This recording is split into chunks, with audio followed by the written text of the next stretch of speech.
नमस्कार श्रोते हो. वृत्तविशेषच्या आजच्या भागात आपल्या सगळ्यांचं स्वागत आहे. सार्वजनिक परीक्षा अनुचित साधन प्रतिबंध सुधारणा अधिनियम 2026 याबद्दल आपण आजच्या वृत्तविशेषमध्ये अधिक सविस्तरपणे जाणून घेणार आहोत. स्पर्धा परीक्षा अनेक विद्यार्थ्यांच्या आयुष्यातील एक निर्णायक टप्पा असतो. कोणासाठी सरकारी नोकरीचं स्वप्न पूर्ण करण्याचं साधन, तर कोणासाठी उच्च शिक्षणाची संधी. या परीक्षांच्या निकालावर अनेकदा एखाद्या तरुणाचं करिअर, कुटुंबाच्या अपेक्षा आणि भविष्यातील वाटचाल अवलंबून असते. त्यामुळे सार्वजनिक परीक्षा ही केवळ प्रशासकीय प्रक्रिया नसून ती गुणवत्तेची, समान संधीची आणि सामाजिक विश्वासाची एक महत्त्वपूर्ण व्यवस्था आहे. मात्र गेल्या काही वर्षात देशातील काही सार्वजनिक परीक्षांमध्ये प्रश्नपत्रिका फुटल्याच्या घटना, बनावट उमेदवारांचा वापर, इलेक्ट्रॉनिक उपकरणाच्या सहाय्याने होणारी फसवणूक आणि संघटित गैरप्रकार यामुळे परीक्षा व्यवस्थेच्या विश्वासार्हतेवर प्रश्नचिन्ह निर्माण झाले. अशा प्रत्येक घटनेमुळे केवळ परीक्षा पुढे ढकलावी लागते असं नाही, तर लाखो प्रामाणिक विद्यार्थ्यांच्या मेहनतीवर आणि त्यांच्या मानसिक तयारीवरही त्याचा परिणाम होतो. अनेक विद्यार्थ्यांना पुन्हा तयारी करावी लागते, अतिरिक्त आर्थिक खर्च सहन करावा लागतो आणि अनिश्चिततेला सामोरं जावं लागतं. याच पार्श्वभूमीवर सार्वजनिक परीक्षांची पवित्रता अबाधित राखण्यासाठी केंद्र सरकारनं 2024 मध्ये सार्वजनिक परीक्षा अनुचित साधन प्रतिबंध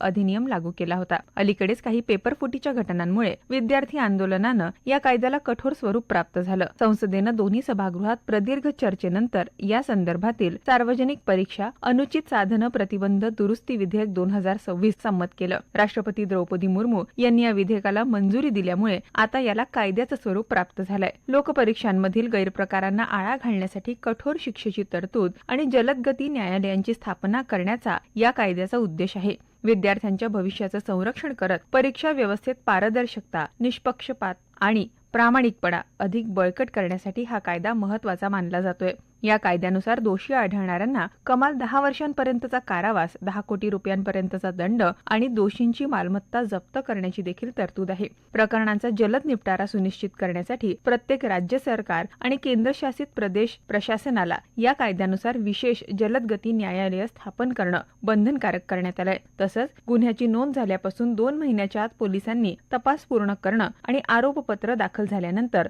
3 महिन्यांच्या आत खटल्याचा निकाल लावणं या कायद्यात अनिवार्य करण्यात आलाय. या सुधारित कायद्याचा उद्देश केवळ गैरप्रकारांना शिक्षा करणं एवढाच नाही, तर संपूर्ण परीक्षा व्यवस्था अधिक सुरक्षित, पारदर्शक, उत्तरदायी आणि विश्वासार्ह बनवणं हा आहे. या सुधारणा कायद्यात संघटित परीक्षा गैरप्रकारांविरोधात अधिक कठोर भूमिका घेण्यात आली आहे. प्रश्नपत्रिका फुटणे, परीक्षेच्या प्रक्रियेत जाणून बुजून हस्तक्षेप करणे, आर्थिक लाभासाठी परीक्षा व्यवस्थेत फेरफार करणे, बनावट उमेदवार उभे करणे किंवा अत्याधुनिक तांत्रिक साधनांचा वापर करून फसवणूक करणे अशा गंभीर गुन्ह्यांसाठी कठोर शिक्षेची तरतूद करण्यात आली आहे. कारावास आणि आर्थिक दंड या दोन्ही बाबतीत कायदा अधिक प्रभावी करण्यात आलाय. अशा गुन्ह्यांमध्ये सहभागी असलेल्या व्यक्तींप्रमाणेच परीक्षा प्रक्रियेशी संबंधित सेवा पुरवठादार संस्था आणि त्यांच्या वरिष्ठ अधिकाऱ्यांची जबाबदारीही निश्चित करण्यात आली आहे. त्यामुळे परीक्षा व्यवस्थेतील प्रत्येक घटक अधिक जबाबदारीनं काम करेल अशी अपेक्षा व्यक्त केली जाते आहे. आजच्या काळात बहुतांश सार्वजनिक परीक्षा संगणकीय आणि डिजिटल माध्यमातून घेतल्या जात आहे. ऑनलाईन नोंदणी,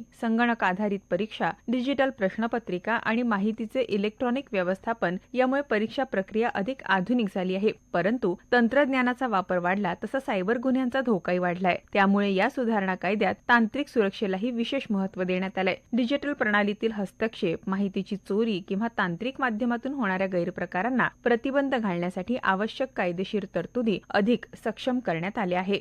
हा नवीन कायदा म्हणजे प्रामाणिक प्रयत्नांना योग्य संधी, परीक्षा व्यवस्थेत पारदर्शकता आणि गुणवत्तेचा सन्मान या 3 मूल्यांना अधिक बळ देणारं पाऊल आहे.